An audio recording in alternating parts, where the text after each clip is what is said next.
আসসালামু আলাইকুম।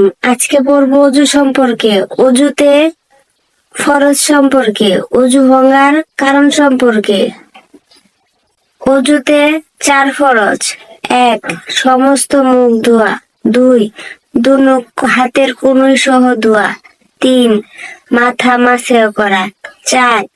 দুনো পায়ে টাকনু সহ ধোয়া। অজু ভঙ্গের কারণ 7টি। 1. পায়খানা বা পেশাবের রাস্তা দিয়ে কোনো কিছু বাইর হওয়া। 2. মুখ বরিয়া বমি হওয়া। 3. শরীরে কোনো জায়গা হইতে রক্ত, পুজ, পানি বাহির হইয়া গড়াইয়া পড়া। 4. থুতুর সঙ্গে রক্তের ভাগ সমান বা বেশি হওয়া। 5. চিত বা কাত হইয়া হেলান দিয়া ঘুমাইয়া যাওয়া। 6. পাগল, মাতাল বা অচেতন হইলে। 7. নামাজে উচ্চ স্বরে হাসি।